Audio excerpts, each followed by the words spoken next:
Akuntansi 22. Halo Putri. Halo semua, aku Zepri Ramadan dari Ilmu Ekonomi 2022. Halo Putri.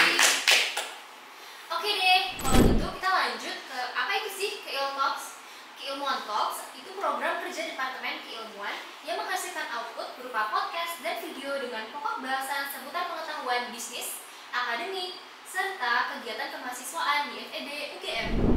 Untuk ROTG-nya, teman-teman diharapkan untuk berdiri sesuai dengan garis yang telah setuju. Sebaliknya, spektrum ke arah dari sisi pembicaraan kiri berarti tidak setuju dan sangat tidak setuju.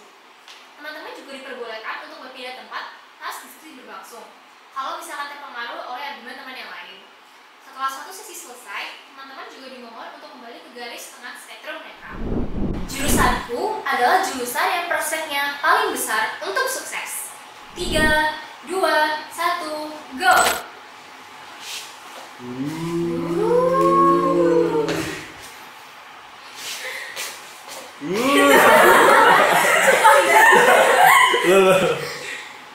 Terus berarti kalian kalau misalnya nggak optimis kalau jurusan kalian bakal sukses, kok pilih jurusan itu? Kasih tahu. Optimis dong, optimis. Ya, seperti kita itu sekali perkembangan dunia ini sangat besar.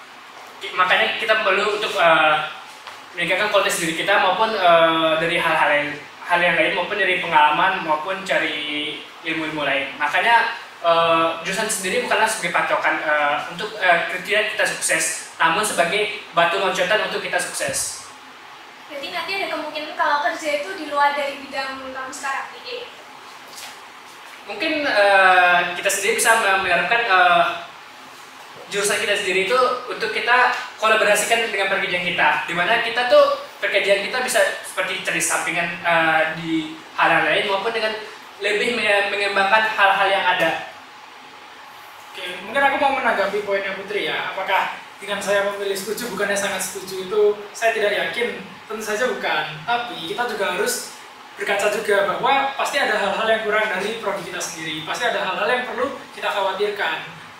Bentuk bahwa kita itu menyadari bahwa kita itu memiliki kekurangan, terutama dalam ilmu yang kita pelajari di kampus, itu adalah bukti nyata untuk kita menyiapkan atau lebih peka terhadap kebutuhan-kebutuhan kita di tingkat pekerjaan lainnya. Nah, mungkin malah kalau kita yang terlalu percaya diri, malah nantinya kita terlena akan misalnya jurusanku ini terlalu bagus gitu, pasti aman. Tapi kedepannya misalnya keselip sama gaplah teknologi dan lain sebagainya. Oke deh, kita lanjut ke pertanyaan keduanya ya. Yang kedua, anak IUP sama anak reguler itu sebenarnya sama aja. 3, 2, 1, go!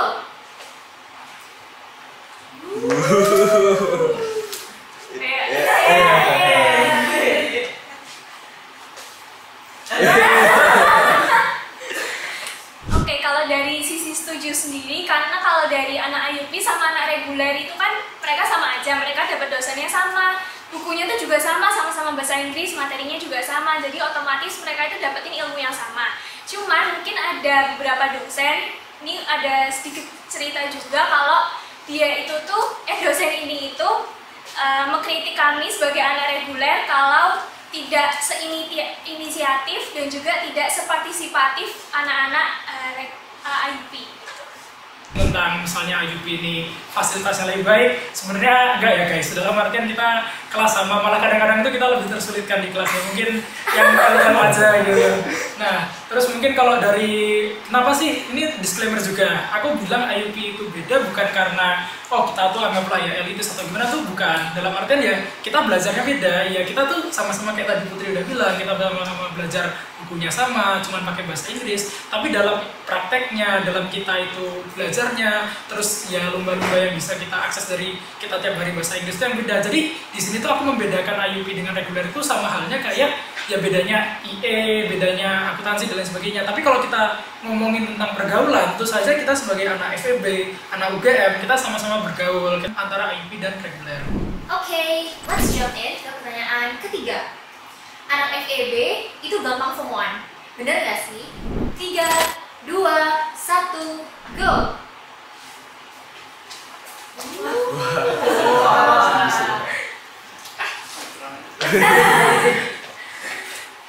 Oke, nah di sini mungkin aku memilih banyak formuan ya. Kenapa? Karena contohnya ketika kemarin itu ada misalnya ada satu organisasi nih yang terbuka, terus di organisasi ini ya bisa dibilang ya sifatnya awal banget gitu. Hampir satu angkatan tuh semuanya daftar organisasi itu. Apakah karena itu tuh pengen?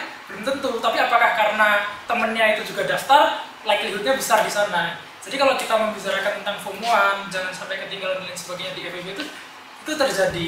Tapi nggak cuma dalam segi organisasi, sama halnya dengan segi lomba. Sebenarnya sama poinnya sama kayak Dio, cuman yang membedakan itu kalau di akuntansi itu bisa lebih terfokuskan sama akademik. Jadi kalau dari anak-anak akuntansi sendiri itu di semester 1 sama semester 2-nya itu dia itu lebih fokus ke akademik. Baru mungkin nanti di semester ketiga atau keempat dan kelima itu pasti mereka nanti akan magang, terus ikut-ikut lomba dan lain-lainnya.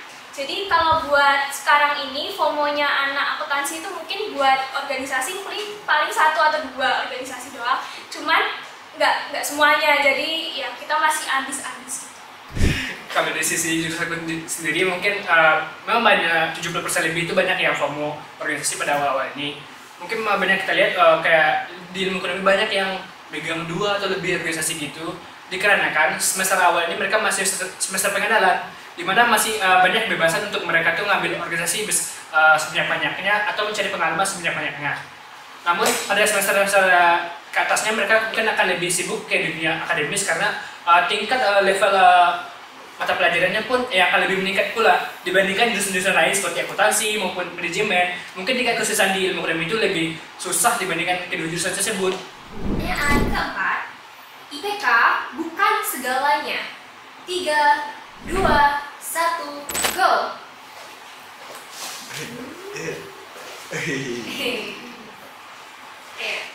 Oke, nah mungkin Oke, kalau dari aku sendiri itu nggak setuju ya, karena kalau misalnya dari organisasi doang itu nggak cukup. Karena kalau dari ilmu aku sendiri, akuntansi itu kan perlu magang nih nanti.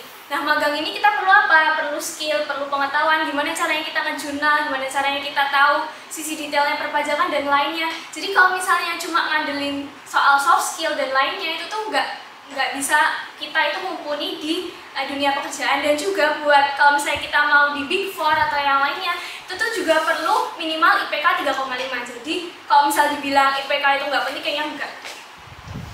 Ya dari sisiku sendiri, sisi netral mungkin aku di tengah-tengah. Kenapa? IPK bukan segalanya, namun segalanya butuh IPK. mungkin aku mau menanggapi yang disampaikan Putri ya sebagai polar opposite dari setuju dan tidak setuju gitu. Nah, kan di sini pertanyaan itu kan IPK segalanya kan ya. Nah, dengan parameter yang segalanya itu adalah anggaplah ya life or death, atau ya kamu kalau nggak ada IPK segini ya bener-bener cuma nggak punya pekerjaan ya, tapi bener-bener ya nggak bisa ngapa-ngapain, itu kan bisa dibilang adalah suatu hal yang salah gitu. Nah, mungkin kalau dari tanggapannya Putri nih, kayak kenapa IPK tuh segalanya gitu? Enggak sih, sebenarnya IPK itu tuh lebih kepada kalau misalnya IPK kita bagus itu otomatis kita itu paham sama materinya gitu. Jadi kalau misalnya kita paham sama materinya, otomatis kita bisa nanti ke dunia kerja memakai semua ilmu yang kita pakai gitu.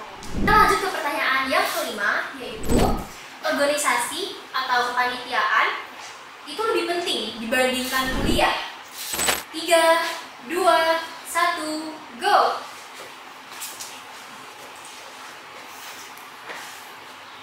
Oke, mungkin dari aku dulu. Karena mungkin ini berbalik lagi ke apa yang mengatakan bahwa stance yaitu IPK itu bukan segalanya. Sebenarnya balik lagi ke kebutuhan masing-masing individu. Nah, kalau kita melihat berkaca dari kebutuhan masing-masing individu dan visi kita ke depannya, apa yang kita butuhkan. Jadi, kapan sih kita itu menilai koneksi itu lebih penting daripada nilai gitu. Kapan itu menjadi apa ya, likelihoodnya kapan menjadi lebih tinggi, kapan importance itu perlu diperhitungkan dan lain sebagainya. Nah, kenapa aku memilih organisasi atau event? Karena kalau dari sudut pandangku sendiri, kepercayaan yang akan tercipta, kepercayaan yang akan tumbuh itu bisa melebihi matriks-matriks yang itu tuh kuantitatif. Dalam artian apa? Ketika orang itu mempercayai kamu secara individu, tahu kerjamu secara langsung, melihat kamu kerja secara real, itu akan mengalahkan data yang diberikan oleh parameter-parameter seperti ini. Dan mungkin kita bisa melihat banyak sekali contoh seperti ini di kehidupan nyata, di mana terkadang orang yang udah kita tahu secara dekat, kita udah tahu kerjanya, maka lebih unggul daripada orang yang kita lihat dari segi Ilai. Oke, kalau dari aku sendiri itu sangat menyangkal ya. Ini aku benar-benar nggak setuju tentang statement dari Dio tadi.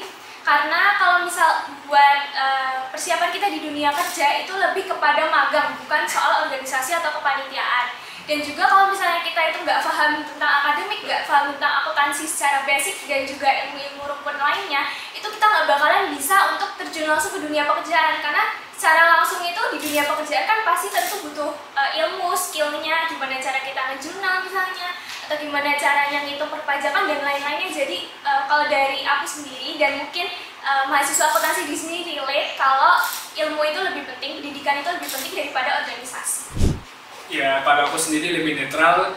Kenapa? Karena kita tuh organisasi itu adalah organisasi yang menunjang untuk perkuliahan, dan di satu sisi perkuliahan itu sangat penting juga. Makanya kita harus balance antara organisasi dengan perkuliahan sendiri, di mana organisasi yang kita ambil itu adalah organisasi yang emang sangat membangun kita untuk dunia kuliah. Misalnya organisasi seperti himpunan yang kita ambil maupun hal-hal lainnya yang meningkatkan soft skill kita. Mungkin benar dari sisi saudara Nola, mungkin benar, magang itu sangat perlu. Namun sebelum magang itu kita dilihat pengalaman kita. Pengalaman kita yang belum kita dapatkan, di mana kriteria magangnya di FEB sendiri minimal itu semester 5.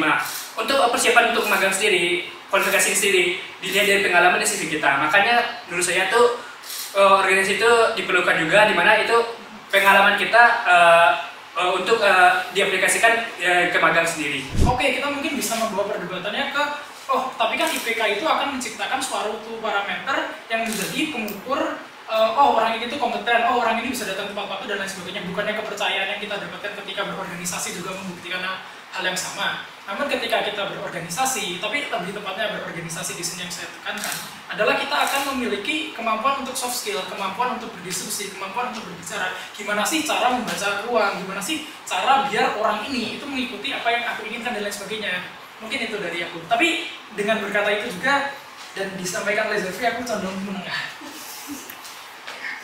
Oke, aku sebenarnya tadi mau nyangkal pernyataan dari Dio ya. Karena banyak banget dari orang-orang itu yang banyak ikut organisasi atau walaupun itu cuma 1 atau 2, tapi mereka itu benar-benar fokus sama organisasinya, tapi nggak malah kayak ngelontarin semua dari akademiknya gitu loh. Jadi kayak mereka itu nggak bisa ngebalancein gitu. Nah, kalau dari kamu sendiri gimana?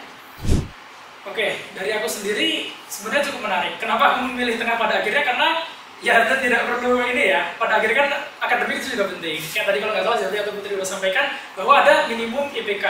Jadi kalau di sini aku ngejarnya adalah ya yang penting melebihi dari minimumnya itu, melebihi parameternya itu, melebihi tingkat amannya. Tapi aku mencoba melebihkan di tempat-tempat lain, terutama yang bersifat soft skill, diskusi, membaca ruangan dan lain sebagainya. Ya, aku mau nambahin yang disampaikan Putri, mungkin beberapa teoritis mungkin memang penting ilmu, namun di sisi lain kita biar bahwa di organisasi sendiri, organisasi yang khususnya membangun diri kita sendiri itu akan meningkatkan kualitas diri kita sendiri, bukan hanya terfokus pada yang budaya kolot yang lebih banyak membaca, namun bacaan kita masih baca yang biasa, mungkin belum perkembangan zaman. Makanya organisasi ini sebagai wadah untuk mengembangkan soft skill kita. Dari bacaan yang kita sampaikan, kita bisa menulis ataupun menyampaikan, maupun kita penerapannya kita seperti bisnis maupun finansial yang bisa kita terapkan teori kita, bukan hanya teori dalam bentuk tulisan saja, namun kita bisa bentuk dalam untuk penghasilan kita sendiri ataupun sebagai cuan-cuan sedikit. Dimana kita FEB itu adalah fakultas ekonomi dan berbisnis. Kita bukan fakultas ekonomi dan bertulis, kita fakultas ekonomi dan berbisnis. Makanya diperlukan ilmu ekonomi ataupun teoritis-teoritis yang ada di kelas kita aplikasikan ke lapangan. Makanya organisasi sangat penting untuk pembangunan soft skill kita. That is a wrap for the questions. Terima kasih telah menghadiri Keilmuan Talks kali ini. Jangan lupa untuk like, comment, and subscribe dari BEM FEB UGM. Sampai jumpa lagi di Keilmuan Talks berikutnya. Dadah.